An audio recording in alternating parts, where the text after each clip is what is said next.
Hey, don't judge me for my huge Captain Crunch t-shirt, because it won't be the last thing you judge me for.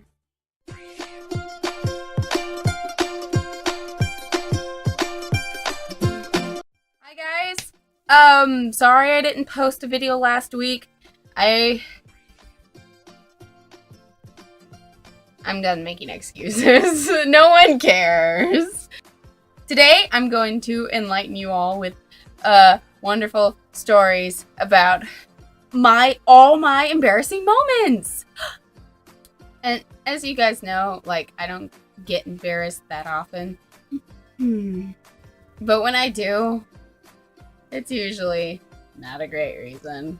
So I thought I'd start us off in almost chronological order. A lot of these are really close together because my super embarrassing ones I managed to forget. And so they're far in the past and I probably don't remember them. So my first story, I was 14. It was 2013. I had just gotten into this thing called Heritage School, which is this week-long kind of day camp where you go to a historical house around where I live, and you learn how the people lived and how to do stuff, and you wear costumes all about the 1800s and things like that. Anyway, the first day, naturally, how everything has to go. We all have to sit in a circle and go around the room. Yeah. I'm really always bad at this because I anticipate my turn so badly that I typically I'm just sitting there like, what should I say? What if someone else picks the color I like? And so there was this guy there, and I really hope he doesn't watch this video because we're friends now. There was this guy there, and he was not tall. He was taller than me, but he was not tall. So we were going around the room, and when it got to his turn, he says his name. He says, "I'm 17, and my ancestors were jockeys."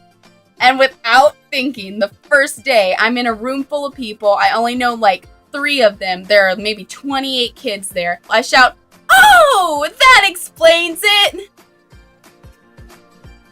Why I thought that was a good idea, I don't know. Now, I have multiple stories from when I was 15. I actually have 3 written down, but trust me, there are way more. The first one was my first prom, I guess.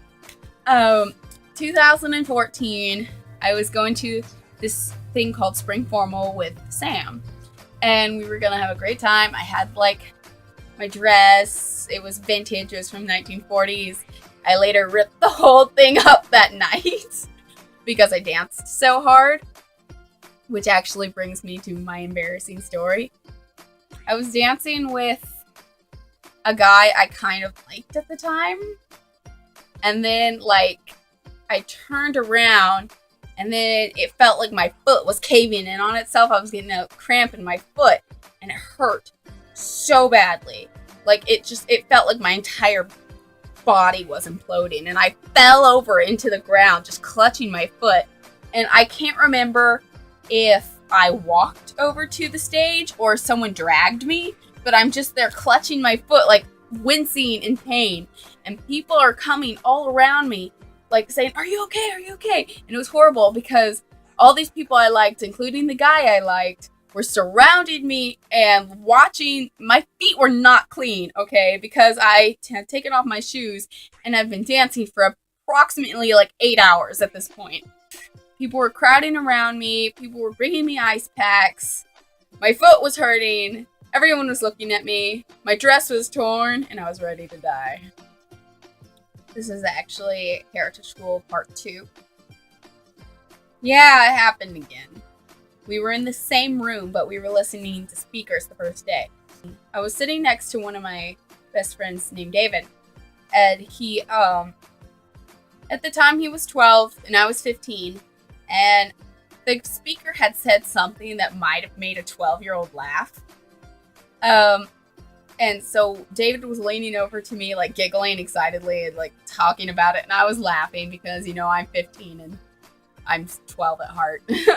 And we were talking about it, and we were like, from the front of the room, we hear, "Do I have to separate you two? I'd really appreciate it if I had your attention." And everyone in the room turned to look at us. And I went pale and David went red, and I slid down in my seat, about to cry, and everyone was staring at us, and the guy was, and I did not speak to David for the rest of the day.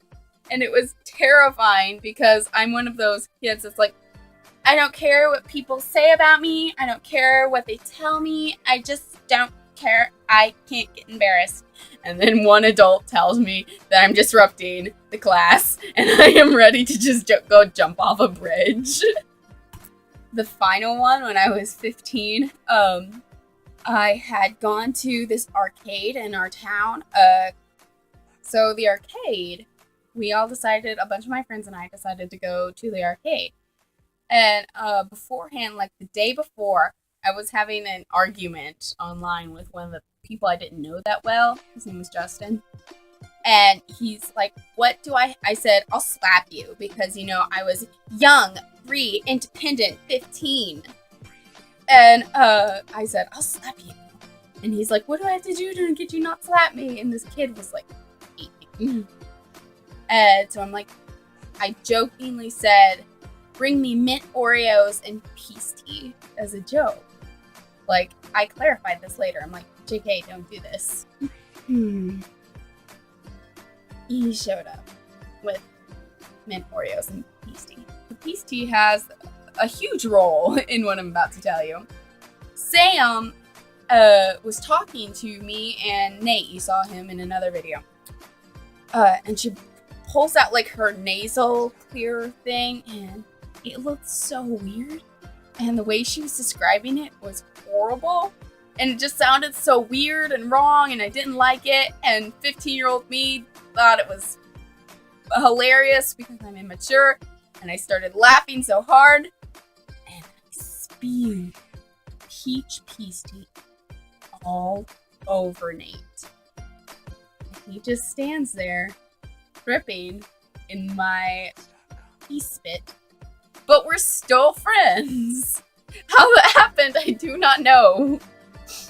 One of my final ones is I was 16. This was actually only like, I might have been 17 at this point, but it was maybe early October.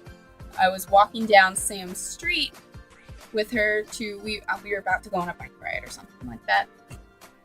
And we were walking by, and we were going through this neighborhood, and it was really posh.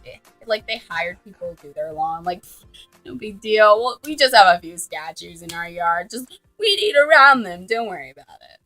This guy was weed eating. And I saw Sam staring at him. I'm not sure if she was staring at him because he was attractive, or if she was trying to figure out what his t-shirt said. But either way, I made fun of her, and I said, ooh, you like him? You want to date him? And, let me clarify that I am almost 17 at this point, so nothing has changed since I've been 15. And I'm just like, ooh, you think he's cute? You wanna get it? Stuff like that. And Sam was like, stop. And then finally, apparently, I was like, you want me to go over there and tell him, hey, my friend thinks you're hot. And at this point, he hears me say that. And so he looks at us, and Sam actually like full on punches me in the gut, which just proves she thought he was cute. I didn't even mind the internal bleeding because the internal dying from him hearing me say that was enough punishment. I'm glad you enjoyed laughing at me, and I'm pretty sure this is probably going to be only part 1 of all my embarrassing stories because I have so many. In fact, this is what Sam said. I'm sorry to the girl who commented suggesting we do the reaction challenge. It's just been so cold. We've been trying to do it, but it's just been so cold that we can't slather ourselves in oil yet. Because that requires going outside and it's too cold. But as soon as it starts to warm up, we'll try to do that, I promise. Anyway, see you guys next week. Welcome! That was so dumb. Oh, my mural. You didn't see that at all. What are you talking about? Ooh, he's stealing!